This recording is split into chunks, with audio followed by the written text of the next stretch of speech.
The other day, my mind got to wondering if it was time to upgrade my trusty but dusty Lumix G85 for something a bit newer. The main motivation would be for something that shoots 4K video at 60 frames per second or higher, as I'm limited to 30 frames per second at 4K right now.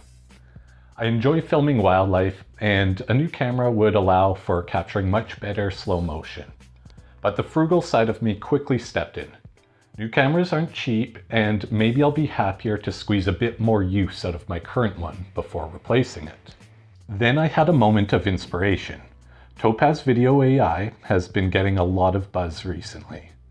Would its frame interpolation features allow me to reliably upscale 30 frame per second footage to 60 frame per second? And how would that quality compare to capturing it natively in camera? Hypothetically, I figured if the results were good enough, then I could defer replacing my G85 for a bit longer and benefit from future improvements that Pentax might cook up for their next-gen camera bodies. I got curious and ran a few tests and really put the program through its paces. And I wanted to explore just how wacky of an idea this actually was. Let's jump right into it. I captured this footage with my G85 in 1080p at 60 frames per second. Therefore, I was able to downgrade the original footage to 30 frames per second and then use Topaz's frame interpolation to add those missing frames back and compare the slow motion results of each method. For me, it was hard to see a huge difference between the two versions. Even put side by side, I was hard pressed to come up with much to criticize. Overall, it's very impressive. To see a major difference, I had to go frame by frame.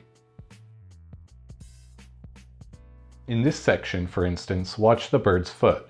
Because of the relatively fast motion, Topaz struggled, and you'll see every second frame that it added being a bit blurry compared to the original.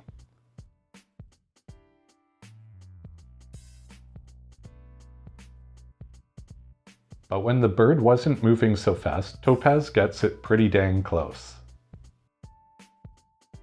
To be clear, I'm not saying Topaz eliminated the value of capturing the scene in higher frames per second.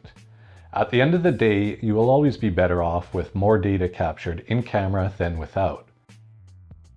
And to give an extreme case of this, here's a more challenging piece of footage that I utilized. This was again shot in 1080p at 60 frames per second, with some very fast movement by the subject.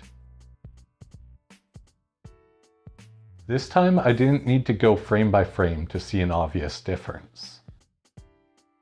The Topaz version is much more smudged and blurry looking compared to the native one.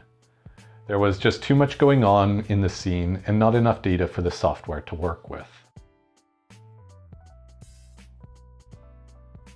Going frame by frame really highlights this.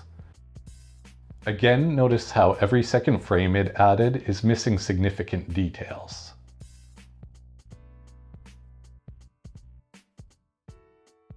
Despite this, I still think it's doing an okay job given the less than ideal input I gave it.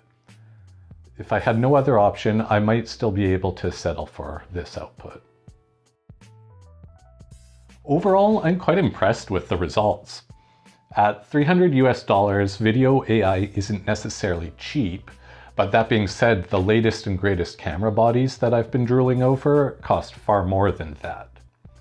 In theory, if I didn't already own the software, I could make a convincing case for purchasing it rather than springing for an immediate camera body update.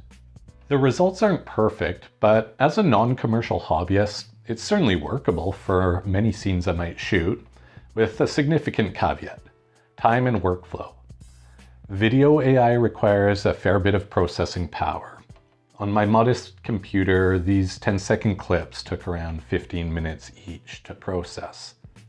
Obviously, this is dependent on your own hardware, and you may see results better or worse depending on the rig.